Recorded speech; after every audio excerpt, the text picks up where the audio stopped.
pessoal, sejam bem-vindos a mais um vídeo aqui do canal. Uma das perguntas que eu mais recebo nos directs do Instagram ou até aqui no YouTube é como fazer para se tornar um modelista freelancer, e é sobre isso que nós vamos falar hoje. Então fica comigo até o final desse vídeo que eu separei muitas dicas aqui pra gente falar sobre o assunto.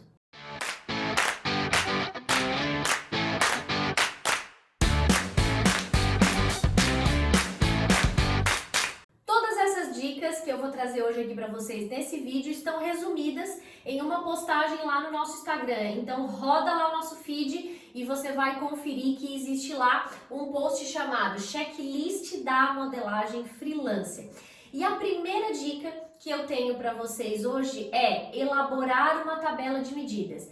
Mas, Diele, tu não vai falar como migrar do trabalho convencional para o trabalho freelancer? Sim, mas primeiramente você precisa se organizar como modelista e criar algumas estruturas para desenvolver um bom trabalho que atenda o seu público-alvo, as empresas, os profissionais que você vai atender. Então, a primeira dica é desenvolver uma tabela de medidas.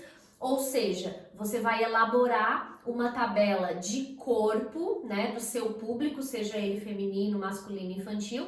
Você vai se basear por alguma norma, seja as normas da ABNT no Brasil ou as normas de cada país. Aqui no caso, em Portugal, nós temos a norma portuguesa e com base nessas normas e no estudo geral do seu público-alvo, da população que você quer atender, você vai elaborar uma tabela de medidas sua, do seu trabalho. Claro que depois, quando você começar a atender os seus clientes, podem ser que os seus clientes já tenham tabela de medidas, mas é importante você exercitar e ter uma tabela de medidas sua, pessoal, para que você possa oferecer para o seu cliente caso ele ainda não possua uma tabela de medidas. A dica 2 e muito importante é que você deve criar um portfólio com o seu trabalho, de preferência, claro, digital, já que estamos falando de trabalho à distância, né? Trabalho remoto, onde você não vai estar perto do seu cliente. Crie um portfólio, seja na sua página de Facebook, o seu próprio Instagram ou dentro do seu próprio site, caso você já tenha, onde lá você coloque as últimas fotos do seu trabalho organizadas, né, por coleções ou por clientes que você já tenha desenvolvido anteriormente. Isso é muito importante porque é uma vitrine. A sua modelagem, ela só vai parecer, né, que veste bem quando ela estiver vestida no corpo real. Não basta você colocar fotos do seu dia a dia fazendo moldes, porque o resultado final na peça costurada e vestida é o que conta. Existe também uma plataforma exclusiva de portfólios que chama Behance, depois você pode procurar mais informações a respeito. E se quiser conferir o meu portfólio lá no site da Modele para se inspirar, fica à vontade.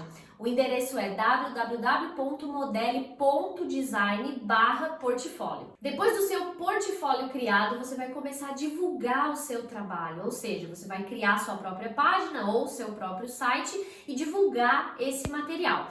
Uma dica é estar atentos às feiras de moda, feiras de confecção que acontecem na sua cidade, no seu país, e pegar o catálogo dos representantes, o catálogo das empresas, das confecções e fazer mesmo uma divulgação via e-mail, enviando o seu portfólio para essas empresas. Nada mais útil do que mostrar que você está à disposição para iniciar uma parceria em um trabalho com aquela empresa. Depois disso, você vai organizar o seu espaço de trabalho. Então, preste atenção que você precisa de um espaço mínimo que seja confortável para você, de acordo com as suas necessidades, uma cadeira confortável, um suporte para os pés, uma mesa com altura regulada, de acordo com a sua altura, e o seu computador, claro, com o seu sistema de modelagem, seja ele o sistema Audacious, o sistema Mold-Me, qualquer sistema que você prefira, que você domine, é o início para conseguir começar a trabalhar de forma remota com modelagem. É difícil hoje a empresa que vai contratar um profissional freelancer para trabalhar entregando moldes de papel, porque as empresas hoje, em sua maioria, já não trabalham mais com esse sistema de corte manual. Todos, na maioria, estão sempre a trabalhar com sistemas, né, com softwares de modelagem digital, e por isso você também precisa dominar esse software. Se você não sabe modelar no sistema digital, eu estou lançando um curso que vai estar disponível no final desse mês de setembro, chamado Modelagem Digital Audaces, onde eu vou ensinar do zero você construir modelagens a partir da sua tabela de medidas, a partir do seu método, tudo dentro do sistema digital. São 10 aulas com passo a passo detalhado, aulas ao vivo, então acessa nosso site e já coloca lá o seu nome na lista de espera, www.modele.design/cursos, e eu tenho certeza que esse curso vai te ajudar a dar um up na sua carreira profissional como modelista. Depois de organizar o seu escritório, o seu espaço de trabalho, depois de já ter o seu sistema de modelagem, você vai começar a modelar, e com muito amor, porque tudo que a gente coloca o nosso amor e o nosso foco tende a dar muito certo. Então coloque amor em todas as peças que você modelar, dê o seu máximo, gaste tempo em cima de cada modelagem, pensando sempre no resultado final, na costura, nos acabamentos, e eu tenho certeza que você vai conseguir chegar no resultado pretendido quando você realmente se dedicar. Depois que você entregou suas modelagens feitas com muito amor para os seus clientes, você vai dar o tempo que eles precisam para fazer a primeira peça, a peça piloto, e logo em seguida você já vai perguntar a respeito dos ajustes, a respeito das alterações que na maioria das vezes são necessárias de serem feitas.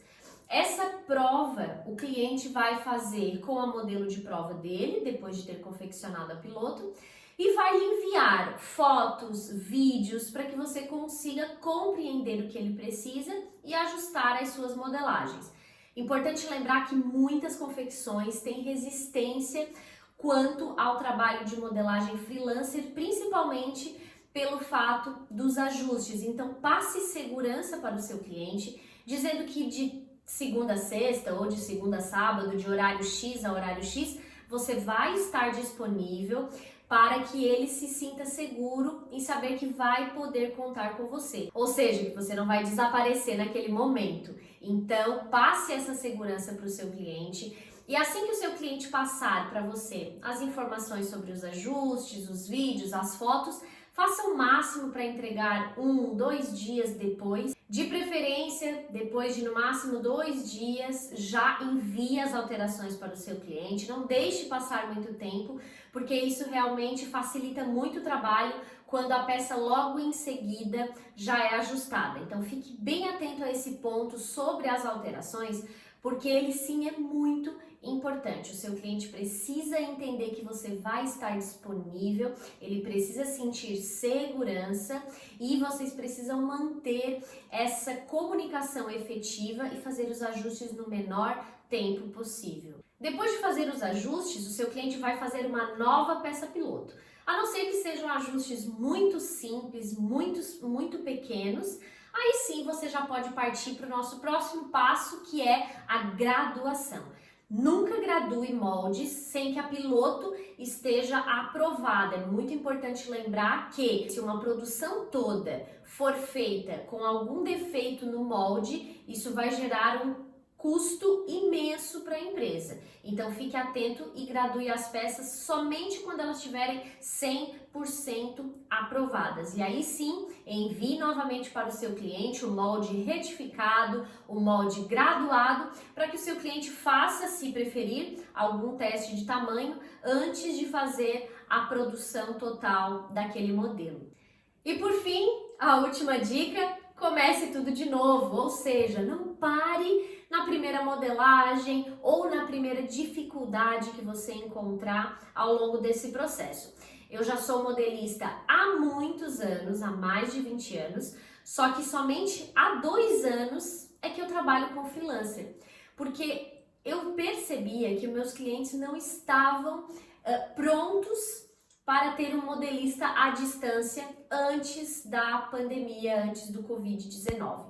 Então, a partir do distanciamento social, dos confinamentos, as empresas se viram obrigadas a optar por novas formas de trabalho e a modelagem não foi diferente, ela se encaixou também nesse trabalho remoto, nesse trabalho à distância, e aí sim, muitos clientes se abriram para esse novo mercado. Então, somente há 2 anos que eu executo esse trabalho, entrego modelagens para todo o Brasil, entrego modelagens em toda a Europa e também em alguns países da África, e percebo que esse é um mercado que está cada dia mais em crescimento. Com as tecnologias digitais, com a internet, com a facilidade que nós temos hoje de comunicação, é muito fácil esse relacionamento à distância.